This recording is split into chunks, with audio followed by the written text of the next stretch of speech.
hair care and welcome to today's live. Just getting my notes up for today. I just wanted to announce it's been a week. Unless it was a week yesterday and I completely forgot, but it's been a week. I am so ecstatic that it actually happened, that I have been coming live every day to answer your questions as I promised. My name is Djanie, and I am an advanced hair, scalp, and skin practitioner here in Leicester in the UK. I offer treatments, advanced treatments for hair, scalp, and skin, and I fix people's hair and their scalp and their skin with any problematic issues that they may have.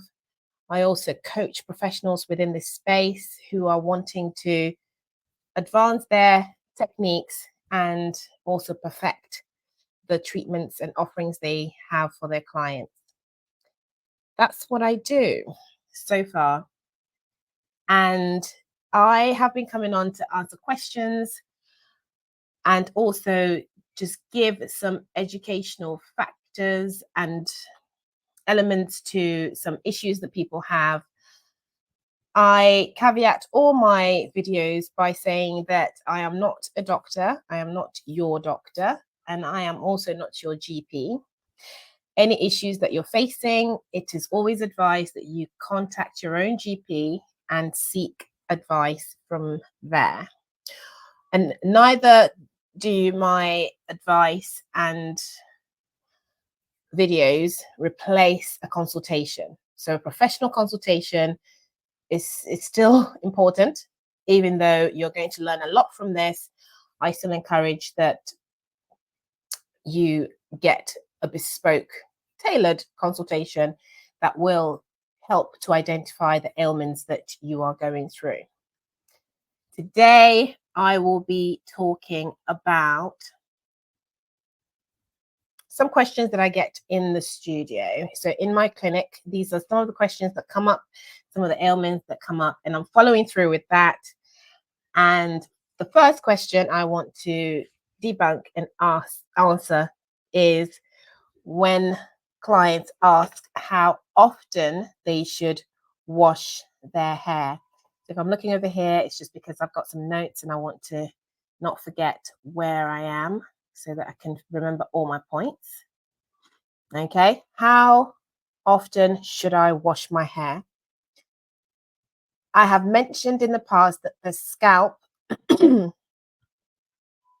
is essentially what we should be focusing on when we're washing our hair. By washing your scalp, you naturally will wash your hair. You cannot avoid that. They coexist together. But when you're intentional in making sure that you're washing your scalp, it helps for you to make sure that you're actually doing what the activity is catered to do. So the activity of washing your hair really is about washing your scalp, not the hair. So if you change that mindset into thinking, I'm not going to wash my hair, I am going to clean my scalp. It seems unusual for someone to say, oh, today is my scalp wash day. Mostly we say, today is my hair wash day. We're washing our hair. But in trying to make sure that you do the right thing for your hair and scalp, I want to change the way you speak, or the way we speak about our hair and scalp, so that it fosters a certain behavior that actually helps us overall. So we cleanse our scalp and we naturally will end up washing our hair. Okay. So how often should we do that? I say that the scalp is the extension of the skin. You wash your face or your skin very frequently. People do it every day and sometimes even twice a day. And yet we don't do so for our hair and scalp, you cannot wash your hair too often. It's almost impossible to say that you're washing your scalp too often, because naturally people don't wash their scalps often enough anyway. But I usually say if you wash your scalp and your hair about 3 times a week, that is sufficient. Okay. But if you're doing certain activities that require you to wash your hair more frequently, then that's what you should do. You should wash your hair frequently. If you're engaging in certain activities such as swimming, for example, or you go to the gym a lot, and so you sweat in the scalp, or your job is taxing in the way that the environmental factors within the work environment affects your hair negatively, then you should wash your hair more often. What I sometimes do for clients who come in who have highly taxing jobs that have polluted environments and want to continue, they want to have a hair care journey, or they want to have a hair length retention journey, I may prescribe certain treatments that helps to combat the strain that perhaps excessive washing or excessive cleansing of the hair may have on the hair itself. Because sometimes the worry is that you overwash the hair and then you end up with dry hair.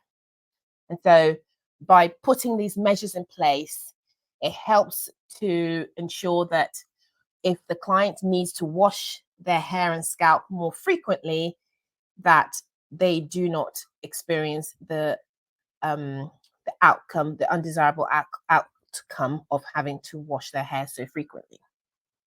But realistically, three times a week is good. If you have to do it more often, then you have to do it more often. I'm wanting people to get to the point of understanding that you may have to wash your hair more often than you think. Because if you're engaging in these activities, you're going to the gym more often, you're sweating in the scalp, there's salt residue built up on the scalp. Salt in itself can become drying to the scalp. And so that must be cleansed off. And with patients and clients who are struggling with washing their hair frequently, the advice that I pass on is you can use a wet flannel that you may put some shampoo in and reveal the scalp. So you part your scalp in several places, reveal it, and just wipe it down with the towel to clean that scalp and prepare that scalp for you to be able to live in that state until you can wash your hair. It isn't ideal, but it is a way that can help people, and people have found it quite helpful when they do that. Okay. The next point that I want to make is about, should I use oil on my scalp? I had a lady today at the clinic and she wanted to have her hair braided. She is experiencing some hair loss. She's fully aware of that. She's a new client, but she came in to see me and she had drenched her hair with so much oil that it was running down her neck. And she actually said that she pardoned me by not using as much oil on her hair and scalp. That ordinarily she actually uses much, much more oils on her scalp than this. And this is a woman that's experiencing hair loss. And so I had to advise her and let her know that, definitely using those oils is not going to be the ideal thing for you ordinarily on a normal day with the average person, but certainly not when you're experiencing hair loss of any kind, that oils do not help in what they in what they seek to, or what you seek for them to achieve for you, it will not be helpful for your hair growth journey or to reduce the signs of hair loss. Because oils can become occlusives, and people's understanding as to why they're using oils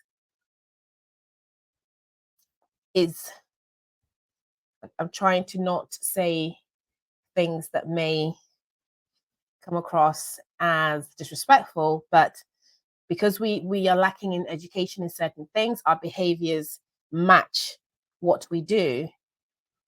People don't intend to do these things to damage their scalps, but by virtue of the fact that they do not have the right education on the subject area, they will do what they can or what they think is right. Sometimes it's a cultural thing. It's just how they've been living, how they've been brought up. And it has this nostalgic feeling when they are using these oils and coconut butters and things like that without truly understanding why they're using it. Okay. So oils have no place on your scalp. Formulated oils that have been specifically formulated pharmaceutically for your scalp may be something we can talk about, though I find it very strange if there's ever going to be a situation where a cosmetic chemist would formulate an oil for the scalp. But if they did, I guarantee that it wouldn't be 100% occlusive oils that should be placed on the scalp. And if they did do that formulation, I can almost guarantee that it wouldn't be designed to be left on the scalp for a prolonged period of time. So until I get an updated education or opinion on the matter, I will say that oils are occlusive to the scalp and we don't use it. They attract dirt, they attract dead skin cells. They don't allow it to be moved out of the skin, of the surface of the scalp. They don't help in the fact that they attract those dirt and debris and, you know, all the matters that we're trying to get out of the hair, but they attract that to the scalp and leave it sitting there. And as the buildup in itself naturally starts to block those pores, those hair follicles that we're really trying to get clean and retain that ecosystem to ensure that the scalp is a conducive area for good hair growth. Good quality, highly resistant hair growth. So no oils on the scalp. And if you are putting oils on the scalp, not for a prolonged period of time, a maximum of under an hour, half an hour will be sufficient to get that physiological feeling or relief that you're looking for from the product. Okay, so if it's to soothe something on the scalp or to aid lubrication or provide slip for massaging, for example, that would be the kind of thing that you would use it for, and it would stay on the scalp for a short period of time, and then you would wash and cleanse that off. And then I want to talk about the oil options. So if you must use an oil on your scalp, the only oil that is closer to the natural sebum of the scalp, so our scalp naturally creates sebum. And I've got my trusted model here to show you what the scalp, where that sebum comes from. So if you've ever heard anyone speak about sebum production of the scalp, this is what it is. Okay, so this is the natural oils. It's waxy in substance, but it's on the scalp and it sits there.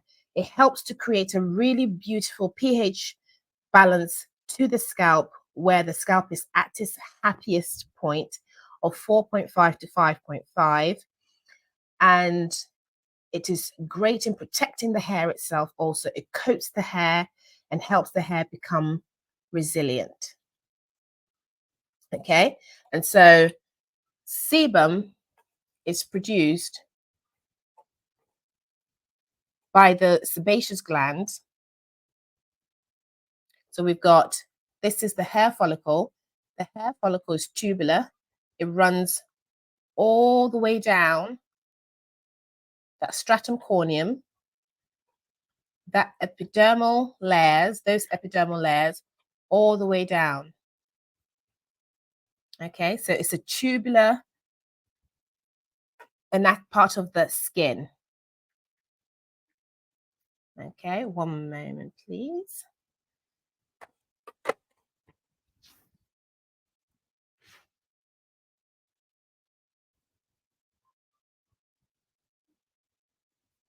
Okay.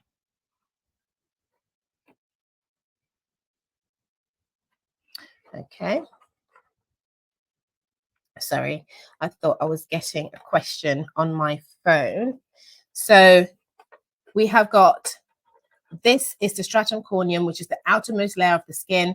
We've got those epidermal layers right there. So these are all the epidermal layers. And then we've got the dermis. In the dermis, we've got that hair follicle running all the way down into that dermal area of the skin. That's the thickermost area of the skin. It's got all the sensory nerve endings there. It has got the blood vessels. It has also got blood vessels feeding oxygenated and deoxygenated blood to that hair bulb right there. That's where we've got the red and the blue. These are the oxygenated and deoxygenated blood feeding that beautiful hair follicle. Okay, and then what we have here are these that we call sebaceous glands. These glands are what creates that sebum that travels to the surface of the skin of the scalp, which is that area there. And that is what helps the scalp have that beautiful ecosystem. Okay, that waxy substance that sits on the scalp is all you need, is all your scalp needs to survive. It doesn't need anything else. If there is overproduction of sebum, we have treatments for that. If there's underproduction of sebum, we have treatments for that. But truly, what we're trying to do, what we encourage, is that we need to encourage sebum production, or we need to control sebum production. The idea is not to start adding things to the scalp.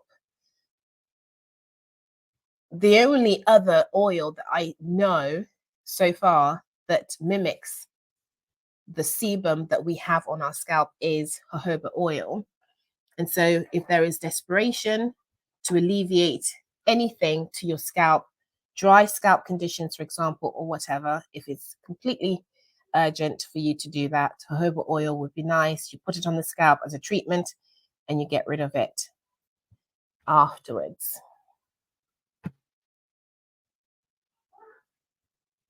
Okay, so oils are a no-no to the scalp.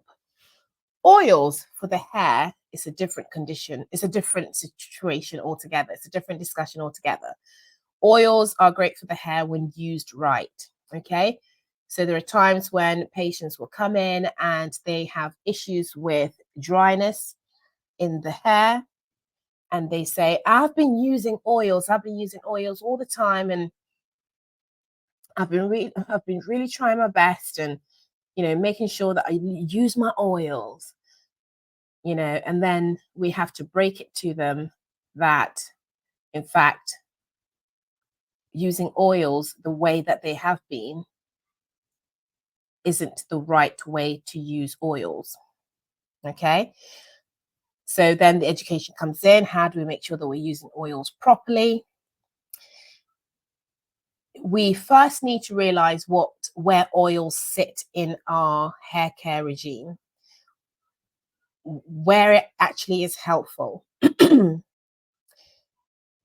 And if so, if it is what you're looking to do, how to make it helpful, how to make oil use helpful to your hair care game. We have to think about moisturization, the act of moisturizing the hair. That is when we really start to see hair thrive, when it's got that beautiful balance of proteins and oils in the hair, or proteins and hydration levels in the hair. Oils are great in helping that happen if it is done strategically and cleverly, exactly how the hair needs it to be done. Not the scalp, but the hair. So we engage in hydration first. You must make sure that the hair is cleansed. Water is introduced to the hair. That is important. So you've cleansed the hair, you've conditioned the hair. So conditioners, as I mentioned before, has got oils and emollients and things in there also, because the act of moisturization must occur in that formulation. So conditioners do have those things in them already. And so where I had that client who turned up with overly saturated hair and scalp with oils, that is an overkill, especially when it is applied on dried hair. So that hair has got no hydration in there at that moment. It's completely dried off, and they've used oil on the hair as a way to get the hair to feel moisturized, where in fact that does not serve any purpose whatsoever, apart from creating a barrier for the attraction of waters from the environment to the hair, or even sealing in dryness. So if if the hair and scalp is dry, let's just say that this client's hair is lacking in moisture, by putting on that oil of that amount, she's coating each hair strand with this oil.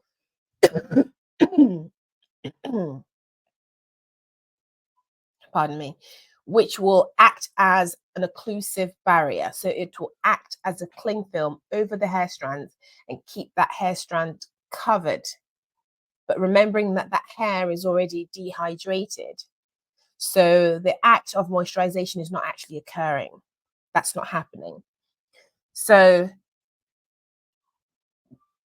to get oils to work on our hair for our benefits, we need to make sure that the hair is hydrated and it has got enough hydration in there, and we use the oils and butters at that optimum time before the hair dries. Okay, there is an argument to be made for greases, for example, the use of grease. I don't know if you remember Dax, for example, Blue Magic and things like that. There are current favorites that people are using a lot, which has got hemp seed in there, which is also really good. You do that when the hair has just been washed and there's some sort of dampness to the hair, maybe up to about 80% of dampness to the 80% dry, so therefore about 20% of dampness, no less than that. So we don't want the hair completely dry. Then you apply some grease to the hair and it locks in that moisture. Again, how much grease are we actually applying is so important. How much oil, butters, and grease we're applying is of really great importance. So what we don't want to do is leave the hair feeling tacky, and the oils, I mean, you don't have to see oils on the hair to know that you have put oil in your hair. That mindset must be changed. So when you're going through dealing with, oils and applying them and using them effectively, be mindful of the fact that you've used oil. You've put oil in the palm of your hands and you've rubbed it in. That knowledge is sufficient. You do not need to see the application, or you don't need to see the physical oil on your hair to know that you've put oil in your hair. You applied oil to your hair. So also, this is what I find that explaining to clients is so important, in the fact that using great things in huge amounts, overusing products, overusing things, can have a detrimental effect to the success of your hair growth journey. And so you find that, oh, I'm doing all the great things, I'm doing all these lovely things, I'm putting all these oils in my hair, but I am not getting the outcome that I expect to get based on what I am doing. My actions are not yielding the right outcome. And so then you fall in this vicious cycle of the hair just becoming drier and drier, and there's this loop. Okay, so the act of moisturization must occur. If we're using oils, butters, and greases, we have to make sure that moisturization is happening. Okay, so hair is being hydrated before, yes, and we only do what the hair needs. There is no need to be excessive. We don't need to feel the oils left on our hands when we rub our hands in our hair. We have applied oil, little and often, well, little amounts of oils, and often is better than pouring oils on our hair. I mean, apart from the fact that it weighs down the hair and prevents styling, and, you know, if you can imagine when you use really, thick conditioners that are very rich on your hair, and sometimes if we don't rinse it out properly, what clients find is that they start to have difficulty in managing their hair. And that is because those emollients are restrictive in when we come to style, if they are not thoroughly rinsed off the hair. And so you can just imagine that oversaturating the hair with oils, butters, and greases will also give you some restriction in styling when you're styling your hair. So be mindful of that. Oils, no on the scalp, and on the hair, we must observe the protocol, which is we hydrate the hair first and then we apply the oils. Okay, and I've given some options as well, should you need to use it, and how long you use it for if you decide to use it. So, what causes breakage? Okay, clients and patients will say, I keep seeing small, tiny little hairs on my floor when I comb my hair, or I see tiny little hairs on my clothes, on my person, and I don't understand what is happening to me. My hair is falling out. That is what we call breakage. Breakage can occur when the hair is dry. When the hair is dry, there's a condition called trichoptilosis, which is just in simple form, split ends. Split ends is when the hair has split at the end. So right at the ends of the hair, they've split into, sometimes multiple splits can happen on one hair shaft. So trichoptilosis is when the hair is splitting. And when that happens, the hair shaft has been weakened by half. So there's a 50% reduction in strength to the hair shaft because it's split in two halves. And so the hair is no longer as healthy and strong and resilient as it would be if it's not split. So if there are no signs of trichoptilosis, the hair would be fine and strong. But where there is a sign of split ends, the hair will become weaker. And when it does, those splits will break off. They break off because they're not strong enough to withstand the pressures of just mechanic, handling, day to day, brushing, and so on and so forth. Okay, so dryness causes hair breakage, and another thing that causes hair breakage is proteins. If the hair has not got enough proteins in it, or it is over proteinous, it can also become brittle and can break. So hair that is lacking in moisture, hair that is dry, the hair that is also over proteinized will start to break.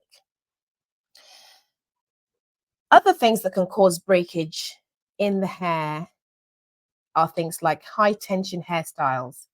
So you put your hair in a high tension hairstyle, torsion is occurring, so the hair is being wound and braided into a style, very, very tightly done, and then it's kept in that style for a very long time. So sometimes I would have clients come in and say, when it was braided, it wasn't hurting my scalp. I was okay. It was not hurting. But there are two things to consider here. Is the braiding technique tight on your scalp, so physically causing discomfort, or is the braiding technique causing damage to the hair shaft? So the braiding technique could not be tight to the scalp, but it may be tight in itself in the way that it's braided. So it could be that the hair has been braided loosely when it's on the scalp because the person is trying to observe gentle ways of braiding, gentle braiding techniques, but they failed when they got to the ends of the hair. So when they're braiding the ends of the hair, the braiding technique itself is so tight that you start to experience hair breakage from the ends of the hair, okay, so from the other zones of the hair. Okay, so high tension styles aren't necessarily just a high tension to the scalp. We're talking about high tension to the hair itself also. So when clients have now become really quite educated about how to have their hair braided on the scalp, and they've become quite vocal to their braiders when they're getting the hair braided by, vocalizing when it is just so uncomfortable. But what they fail to also notice and observe and also be mindful of is the fact that braiding techniques that are tight off the scalp is also something that they need to be mindful of, because that can also cause breakage in the long run. Okay. If you follow what I say in that braiding shouldn't be in your hair for too long, then you don't need your braids to be tight. They don't need to be tight if they don't need to be there for too long anyway. Okay.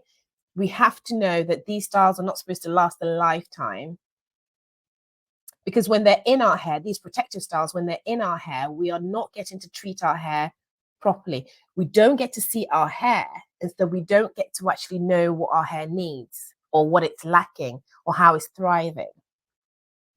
The hair's been put away, so it's out of sight. We can't keep it out of sight for too long. It doesn't serve anyone if your hair is out of sight for too long. Okay, it's nice to revisit your hair care regime in between braiding. So we don't do back-to-back protective styling. As a hair care practitioner, I refuse clients who come in and have to have or insist on having back-to-back hair braiding or protective styling in that manner. It's just not something I advise. Of course, clients are free to do whatever they want, but personally, I advise against it. Okay, and so other things that can cause breakage are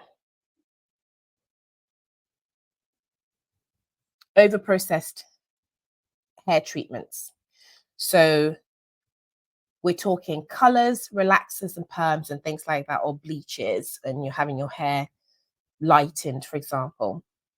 If that process has happened, pardon, and your hair has been put under a lot of strain because the process had gone on too extreme,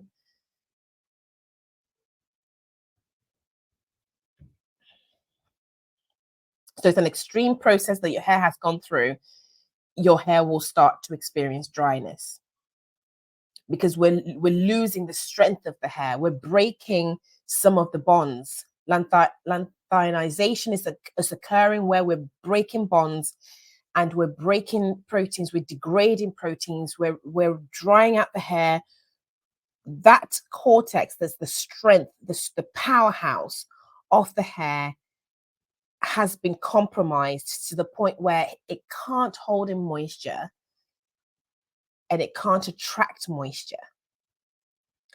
Or when it attracts moisture, moisture leaves again because those cuticle layers of the hair are too raised, or the cuticle areas of the hair are just blown away.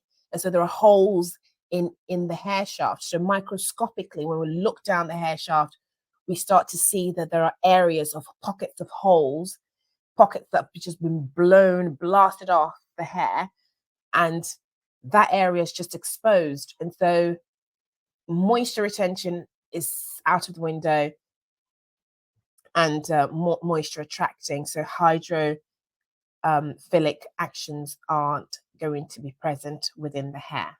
Hydrophilic, I've explained before, is just water loving, water grabbing things that can occur for the goodness of our hair and scalp and skin. So colors, relaxers, and over processing of those two treatments and other highly technical chemical treatments such as perms and bleaches, for example, will also cause dehydration and cause the hair to start to break. This doesn't mean that you mustn't do these styles. It just means that when you have done these things, it has to be done with caution. The person who's doing it must be experienced in doing that for you, and so they can tell where your hair is at and how far to go.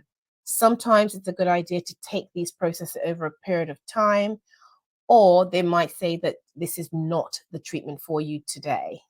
You may need to go into a course of treatments to get your hair and scalp ready for you to be able to have the style that you're looking for. Okay, then I'm going to move on to excessive heat. Excessive heat is also a culprit of making the hair dry. If you use heat on the hair that hasn't been treated well, and you're not using thermal protectors on your hair, which helps to protect the hair from protein degradation, you will end up with hair that is dry. So the hair will feel dry because the heat will allow the waters to evaporate. So the moisture will evaporate out of the hair, and so you end up with hair that is dry. So turning down those heat settings is so important. I promise you, going down a few notches will not make a difference. In fact, I have patients and clients who say, I've turned down the heat and I don't notice any difference. But really what they do is that they put it up high because they think it's a quicker way of getting things done, and and so on and so forth. So we have to change that mindset. We have to get clients and patients to start to think, give yourself the time you need to do your hair. Don't rush doing your hair. Try and make this a pleasure, a pleasurable experience, in that you are allowing the time that is necessary so that you don't rush through the process. Okay? You're giving yourself the time that is necessary. This is why when you go to get your hair professionally done, you notice that the hair looks different and feels different. it's because somebody else is doing it for you. Okay, so we don't have arms in the back of our heads that can actually, do things effectively and efficiently. But also, it takes that a little bit longer when you go to the hairdressers or you go to a hairstylist or a haircare practitioner. They take their time to do it for you, and they focus on you, and they really look after you properly. And so when you're doing your hair, it is good to have that sort of attitude towards doing your hair. So turning down that heat setting. This goes for everybody, male, female, children, whoever. If you're using heated appliances or heated tools, turn it down a little bit, just a little bit than you would normally. You may decide that you're going, high pressure, high heat on the hairdryer, for example. Maybe, turn down the heat and keep the pressure high, or vice versa, or both. Turn down the heat and turn out the airflow, the pressure, okay? And see how that goes. Right. And then I've spoken about emollients and occlusives, the fact that by virtue of the fact that you put it on your hair, you're not doing anything prior to make sure that you're infusing the hair strands with the nutrients that it needs. As I've mentioned before in the past, the hair that has come out of your scalp. Okay, I'm going to bring my trusted old model here. The anatomy of the skin. The hair that is here is live because it's connected to the blood vessels. It's been fed. So I made an analogy to a client today, which was that if you keep looking after plants and feeding them all the nutrients that they need, they thrive and they grow and they don't die.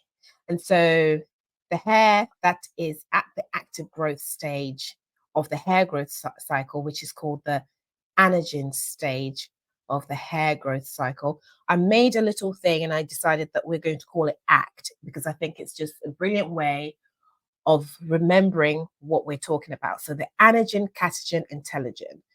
Anagen stage is the active growth stage.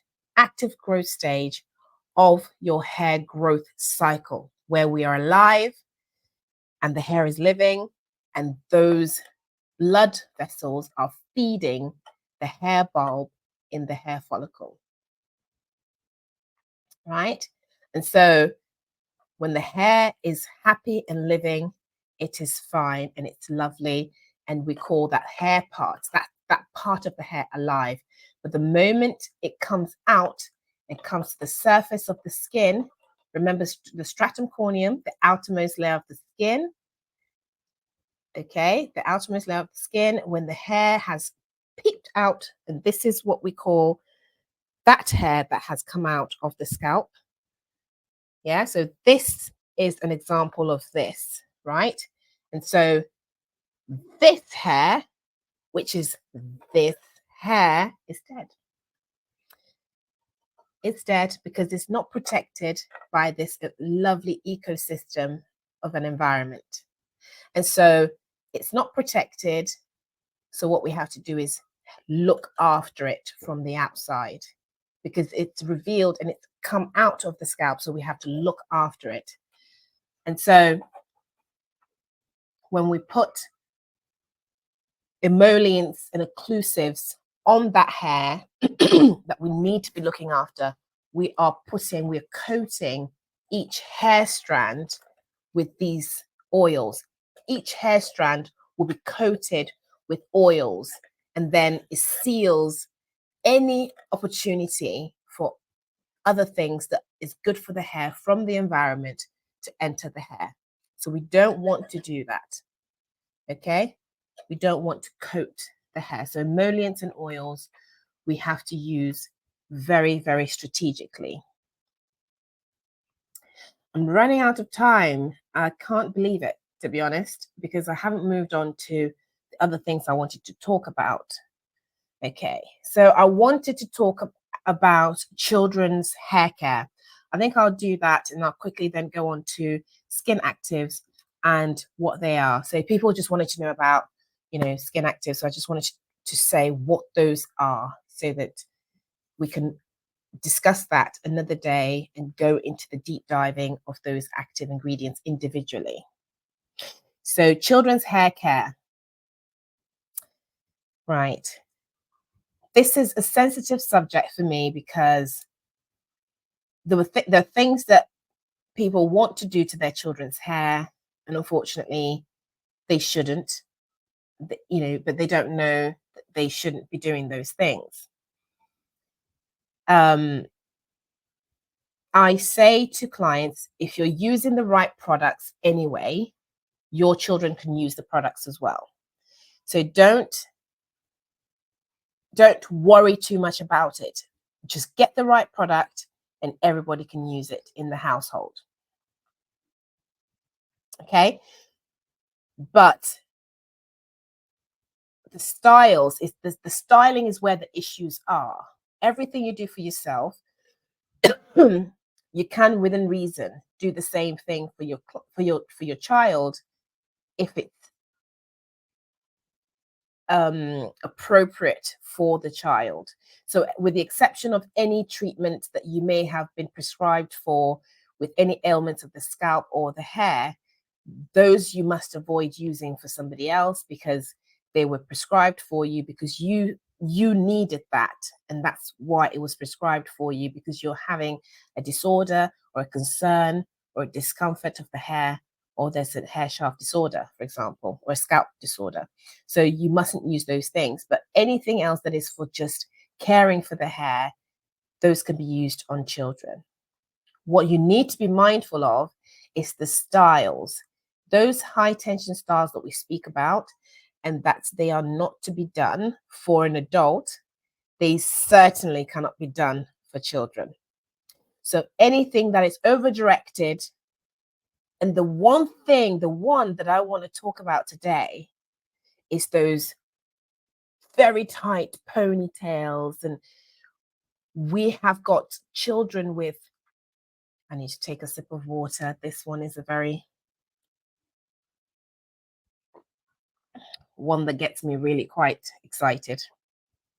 So high tension ponytail. So the child's hair is not ready or long enough to be put into a ponytail.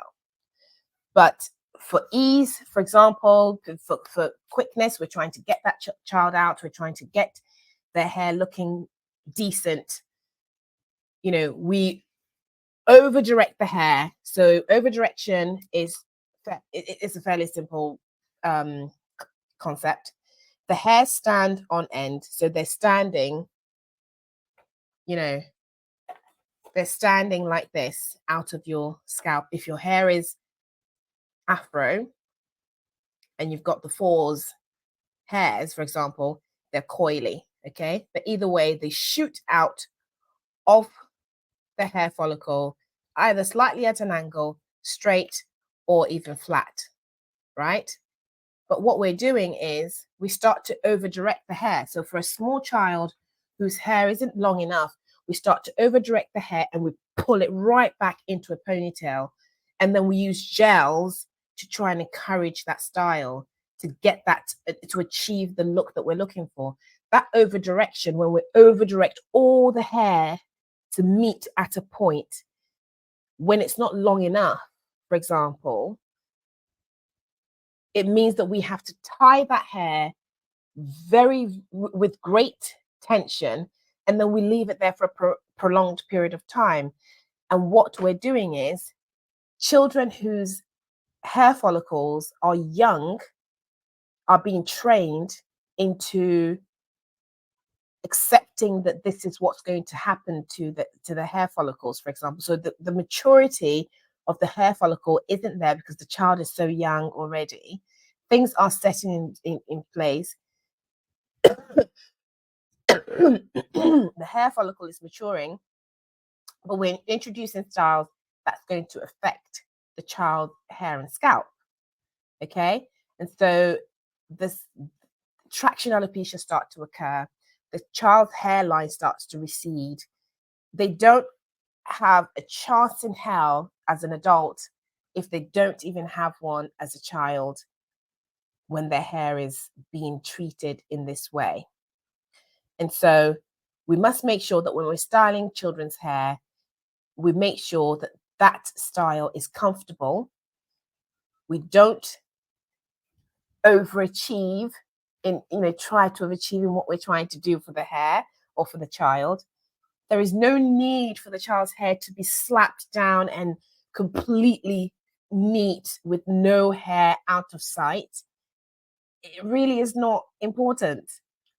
What's important is that that child is happy, comfortable, and that those hair follicles are not going to be damaged. Okay, so they're not going to be atrophied by the actions that we perpetuate onto this child day to day, and on the child's scalp day to day. If you have a child that's hair's not long enough, there is no need to try and put it up into a ponytail.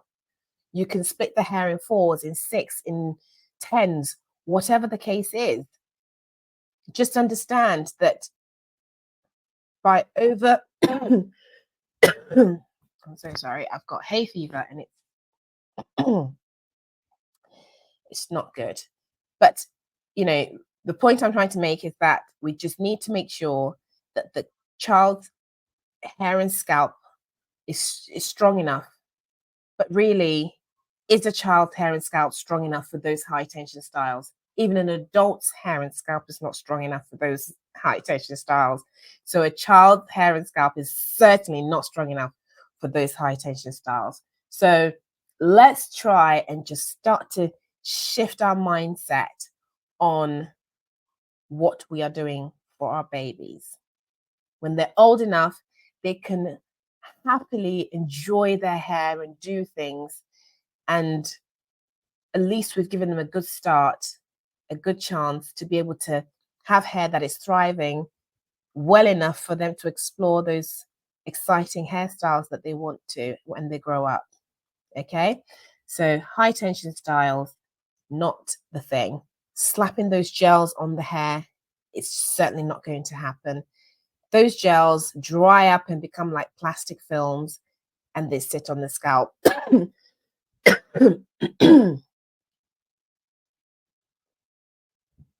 And so we need to try and avoid that. Okay. Now, I want to quickly go on to actives. So I'm just going to whiz through that quickly, just so that people know what active ingredients are. I had a question about it in the studio, in the clinic, and I want to address those. So actives are just ingredients that really form like the cornerstone of our skincare. So making sure that they are right there and they're holding us up and really helping us to move that needle to making sure that our skincare is effective. Okay, so we have antioxidants, we have peptides, we have sunscreens and things like that. These are the things that really we must focus on when we're talking about skincare. Skincare, when you're over a particular age, you must start becoming intentional and purposeful in what you're doing with skincare. So antioxidants are, I'm just going to name them, pardon me, vitamin C, vitamin C, vitamin E, things like rosemary extracts, green tea extracts, rooibos tea extract, blue, honeybush tea extracts, those things that when you see those as ingredients in your formulation, in the products that you've got for your skincare, those are what we call actives. Or lycopene, for example, resveratrol is another product that is an active. So these are active antioxidants that are there to combat the free radicals. So if you can imagine like Pac-Man, it just goes, antioxidants goes and eats up all those toxins, okay, on your skin. There are antioxidants, and antioxidants do that in eating up all those toxins on your skin. And then we have peptides. They are like the cell messengers. So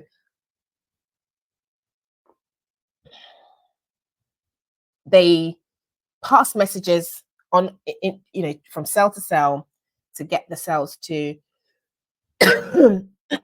regenerate and repair the skin. Pardon me.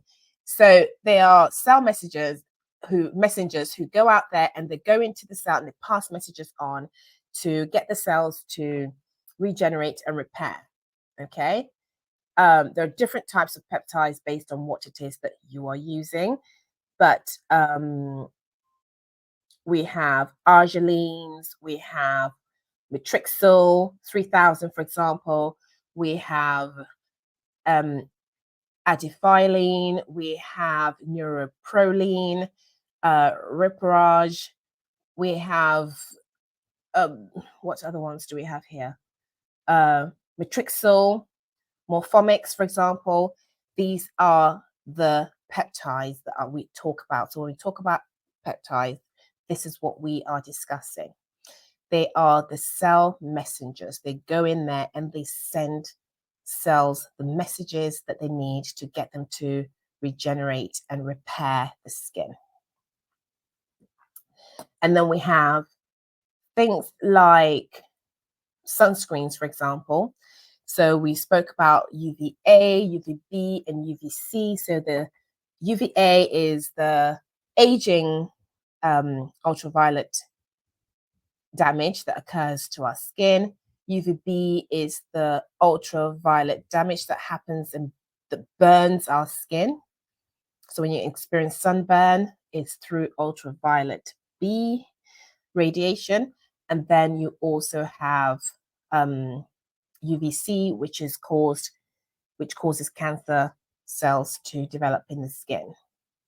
Yeah, so UV damage, we combat that with actives such as sunscreens, and the ingredients, the list of sunscreens that we need to talk about are zinc oxide, titanium dioxide, octocrylene, and other ingredients, for example. Yeah, so these are the ingredients you should be looking at when you're really looking at sunscreens and things like that. So actives, remember that they are the cornerstones of our ingredients that really help us to look after our skin and gets us to have that finishing touch, that bow, ties the bow to our skincare. And this goes for everybody, by the way, male, female, children, whoever you are, this is great for you. So antioxidants is an active, peptides are actives, and sunscreen also helps in helping your skin glow and look its best. I am so pleased. I think I have done everything that I set out to do today. And if there are no questions about this live today, I will say goodbye, all my love, and good night.